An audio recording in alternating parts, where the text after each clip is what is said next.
노래 한 곡에 우주 전체와 인류의 역사가 다 담길 수 있다면 믿으시겠어요? 오늘은 바로 그런 노래, 시편 33편을 한번 들여다보려고 합니다.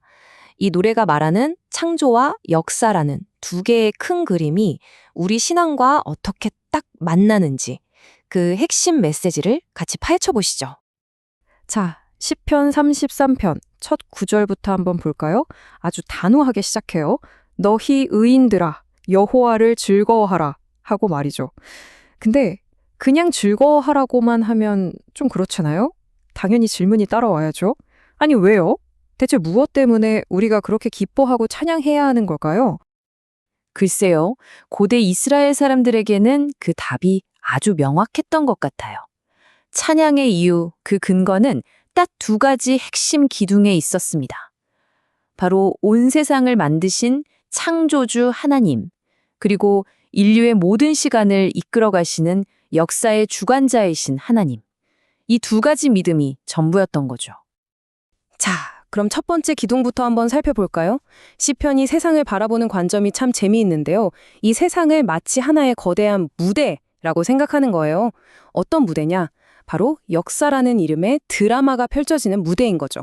그리고 그 드라마의 작가이자 감독이 누구겠어요? 바로 하나님이라는 겁니다. 그러니까 이게 무슨 말이냐면요. 역사가 그냥 뭐 연도 외우고 사건 나열하는 그런 딱딱한 교과서가 아니라는 거예요. 그게 아니라 분명한 목적지를 향해 나아가는 한편의 거대한 스토리라는 거죠. 그리고 그 이야기를 이끌어가는 분이 바로 창조주시고요. 좋아요. 그럼 이 거대한 이야기는 대체 어떤 힘으로 앞으로 나아가는 걸까요? 그 동력이 바로 약속입니다. 절대로 깨지지 않는 하나님의 약속, 우리가 언약이라고 부르는 바로 그거요.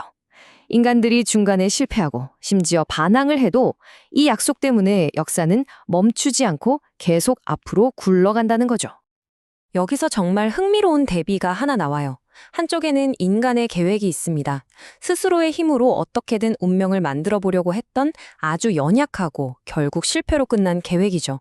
대표적인 예가 바로 그 바벨탑 사건이잖아요. 그런데 그 반대편에는 그 모든 인간의 계획을 뛰어넘는 절대로 변하지 않는 하나님의 거대한 계획이 떡 버티고 서 있는 겁니다. 네, 바로 이 구절이 시편 33편의 심장과도 같은 부분이에요. 여호와의 계획은 영원히 서고 그의 생각은 대대에 이르리로다. 보세요. 인간의 계획은 바람 앞에 촛불처럼 흔들리고 꺼져버리지만 하나님의 계획은 영원히 굳건히 서 있다는 정말 강력한 선포죠. 이 하나님의 약속이 그냥 막연한 이야기가 아니에요. 성경의 역사를 쭉 따라가 보면 실제로 이 약속이 어떻게 이어지는지가 보이거든요. 보세요. 노아의 언약으로 시작했죠. 중간에 바벨탑에서 인간들이 엄청난 사고를 쳤는데도 약속은 끊기지 않아요. 오히려 아브라함이라는 한 사람을 통해서 새로운 이야기로 이어지고요. 그게 결국에는 이집트에서의 그 드라마틱한 탈출, 바로 출애굽 사건으로 빵 하고 터지면서 절정을 맞이하는 겁니다. 자, 바로 이 지점이 정말 중요해요. 시편이 말하는 찬양이 그냥 와, 하나님 세상 멋지게 만들어주셔서 감사해요. 이런 막연한 감탄이 아니라는 거예요. 그게 아니라 하나님이 우리 역사 속으로 직접 들어오셔서 우리를 구원하고 건져내신 그 구체적인 사건, 바로 구속이라는 경험에 대한 노래라는 거죠. 이게 그냥 머리로만 아는 어려운 신학 이야기가 아니라는 뜻입니다. 생각해보세요. 홍해를 맨몸으로 건넜던 그 순간을요. 이건 그냥 삶 자체가 완전히 뒤바뀌는 구원을 온몸으로 경험했기 때문에 터져나올 수밖에 없는 외침인 거예요. 그러니까 즐거워하라 라는 이 첫 마디가 그냥 하는 말이 아니라 정말 뼛속 깊은 곳에서부터 우러나오는 진짜 강력한 외침이 되는 거죠. 이렇게 완전히 새로운 구원을 경험하고 나니까 당연히 새로운 노래가 나올 수밖에 없겠죠. 시편 33편은 바로 이 정말 흥미로운 개념, 새 노래에 대해서 이야기합니다. 근데 새 노래라 이게 뭘까요? 그냥 뭐 새로 작곡한 최신 찬양? 뭐 그런 뜻일까요? 물론 그런 뜻도 있겠지만 시편이 말하려는 진짜 의미는 그것보다 훨씬 더 깊은 곳에 있습니다. 이 표를 보시면 그 차이가 확 들어오죠. 새 노래는 그냥 새로운 멜로디, 새로운 찬송가 이런 게 아니에요. 진짜 의미는 뭐냐면 하나님의 그 구원의 역사가 옛날에 그런 일이 있었지 하고 끝나는 과거의 사건이 아니라는 겁니다. 바로 지금 이 순간에도 계속되고 있고 앞으로도 계속될 거라는 그야말로 현재 진행형 사건임을 입술로 고백하는 행위, 그게 바로 새 노래라는 거죠. 자, 그럼 이 거대한 창조와 구원의 이야기가 수천 년 전의 옛날 이야기로 끝나면 안 되겠죠? 오늘을 살아가는 바로 우리에게는 어떤 의미가 있을까요?